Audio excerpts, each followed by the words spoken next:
Hello and welcome to the Hawks Central Huddle. I'm your host, Chris Cuellar. With me, as always, is our beat reporter, Chad Leistikow. Today, we are talking Hawkeye hoops, Chad. It's pretty surprising given the fact that the football team, which we have spent so much time on over the last few weeks, landed one of the biggest recruits in the country, but the basketball team is off to a remarkable start, and you've been there every step of the way. Yeah, number 9 in the country right now, which is the highest Iowa's been ranked since 2002. They get Rutgers on Thursday. That's probably a win. If they can beat Purdue on Sunday, they'll probably move up a few more spots. And really, new heights here in Fran McCaffery for starters. And this team has just continued to kind of surprise people across the board. Unbeaten start in the Big Ten schedule. They've won 10 out of 11. The only loss by 1 point at Hilton Coliseum, where the Cyclones just knocked off the number 1 team in the country. So I don't think anybody's going to hammer them for that. And then you said this morning, Ken Pomeroy had the Hawkeyes listed at number 3 in the country, adjusted for schedule and efficiency. So tell me about this start a little bit and how they've managed to keep it rolling. Well, yeah, what's most impressive about this 5-0 Big Ten start is they've done it against the best schedule strength of any Big Ten team so far. They've obviously played Michigan State twice, beaten them, beaten Purdue, beaten Michigan, Nebraska. Kind of grinded that one out. But the three-point shooting is really what's made this team different from past Fran McCaffery teams. They're hitting 9 to 10 three-pointers a game.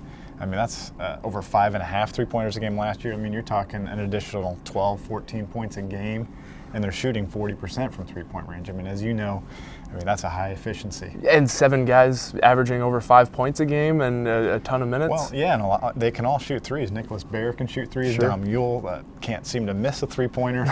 Peter Jock was outstanding again in these wins over Michigan State and Michigan. Big Ten Player of the Week. Mike Gazelle can shoot it. And, of course, Jared Uthoff. We haven't mentioned him yet. Potential Player of the Year candidate. Yeah, right now it's him and Melo Trimble.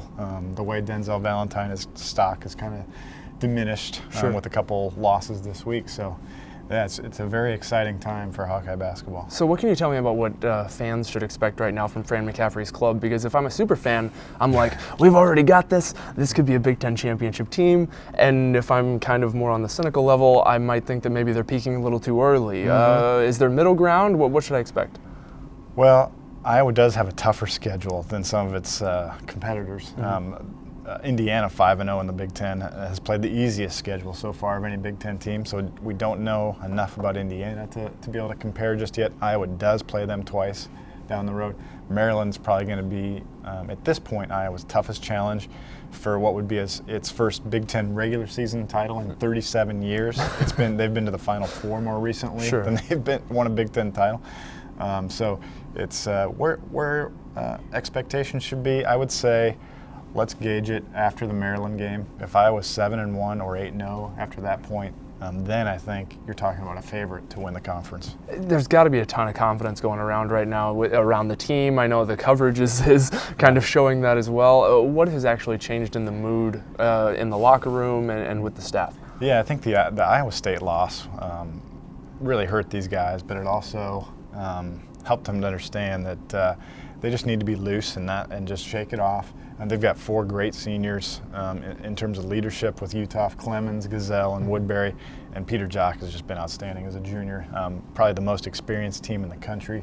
And Jared Uthoff is just a relaxed guy. He kind of carries that relaxed demeanor. So does Peter Jock. They just don't seem to get fazed. That loss hurt, but you could see the growth in this team mature in the last month since that Iowa State loss. I think that's been the biggest thing I've noticed. Well, you're taking a trip this week to lovely Piscataway, New Jersey in Can't January. wait. So to cover that Rutgers game, you can find all of Chad's basketball coverage for the next couple weeks. Obviously, it's going to be some pretty highly anticipated stuff. Definitely. We're going to change gears just a little bit. Football, again, Hawkeyes landed prized recruit, 4-star, 5-star, depending on where you look, defensive end AJ Epinesa from Edwardsville, Illinois. What can you tell me about AJ and how important a recruit he is for the 2017 class for the Hawkeyes? Well, he's listed 6'5", 255 by Rivals. Number 2 recruit in the country from 247 Sports. So this is not a type of recruit Iowa normally gets, as you all already know if you're watching this far. Yes. But I stood next to him at Carver Hawkeye on Sunday. Man, he's a big kid. Every bit 255. Looks like he could build even more. He's just the biggest thing about this, Chris, is we're 13 months out till 2017 signing day. He's going to be able to recruit other guys. You know, with the advent of social media, all that stuff, those guys can kind of connect with each other better. That's what I think is the biggest thing, more than anything, about his commitment, is building the momentum for now this 2017 class, which is already off to a good start. And a cornerstone piece for a defense. At a position they really need. For sure, for sure. Again, you can find all of Chad's work at hawkcentral.com, DesMoinesRegister.com. He'll be covering hoops and football over the next couple weeks, so make sure you stay tuned. Thanks for joining us on this week's Hawk Central Huddle.